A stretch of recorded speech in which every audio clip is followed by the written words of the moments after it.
Hey guys, this is serious. Here's a fact. 1 in 4 college-age women will be the victim of a sexual assault.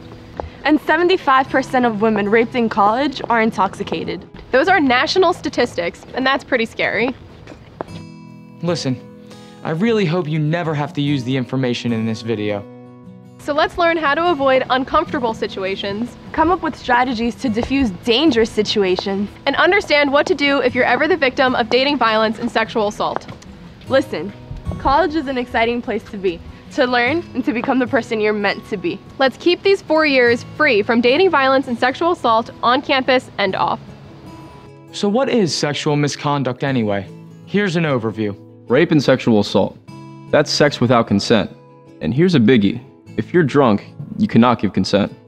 Non-consensual sexual contact. That's touching, any touching, without consent.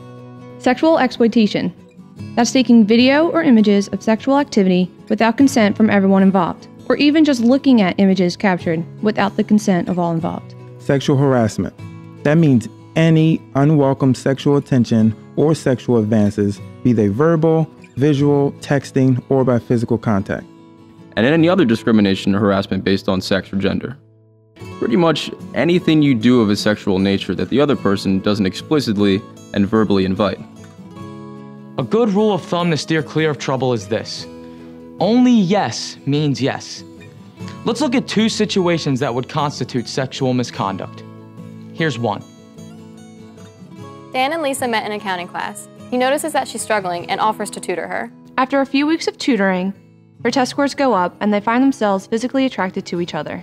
Dan invites Lisa to an off-campus party to celebrate.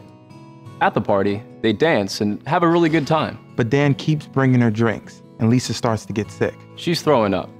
So they find a room where she can lie down. The room is spinning. When Lisa wakes up, she tells Dan she's ready for him. They have sex.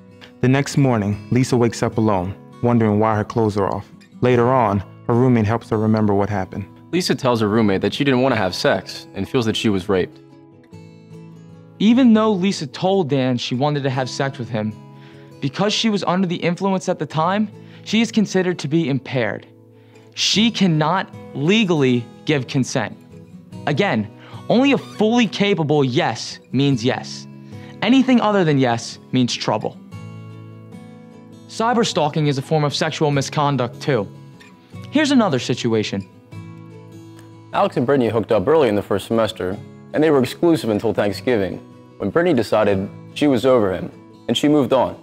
But they often showed up at the same parties, where Alex would text her repeatedly and threaten to follow her if she left with any other guy. That is harassment. You can't stalk someone and interfere with his or her life because you want to be in a relationship. Harassment includes abusive texting, cyberstalking, social media posts, all of that. You should think about how you can avoid getting into bad situations like these. But if you are a victim of sexual misconduct, and I hope you never are, what should you do? Who should you talk to? Central Penn College is fortunate enough to have a sexual misconduct and sexual harassment policy. More information on this policy can be found on our public safety page under Title IX. The policy says that if you find yourself in a situation like those we've just discussed, or if you feel that you're the victim of sexual assault or harassment, you should report the offending behavior to any campus security authority, a coach, a staff member, a faculty member, or a public safety officer. You can also report the issue directly to Central Penn's Title IX Administrator, the Director of Compliance. There are a few more things we should mention before we wrap up. First of all, bystander intervention. Studies show that the presence of a bystander who speaks up reduces the likelihood of rape by 44%. If you see something going on, you've got to act. It is not okay to look the other way or say it's someone else's problem. Do the right thing. Get involved. That means guys, girls, friends, acquaintances, teammates, everyone in the community, especially if alcohol is involved. Guys, speak up. Help change attitudes about violence against women. Talk about it with your peers. Discuss dating and domestic violence. Sexual assault and alcohol, stalking and cyberstalking. Just one incident can ruin your future, whether you're a guy or a girl. Seriously. You don't want to go there. You're smarter than that. I really hope this was helpful. Hey, listen, it's not hard to stay out of trouble.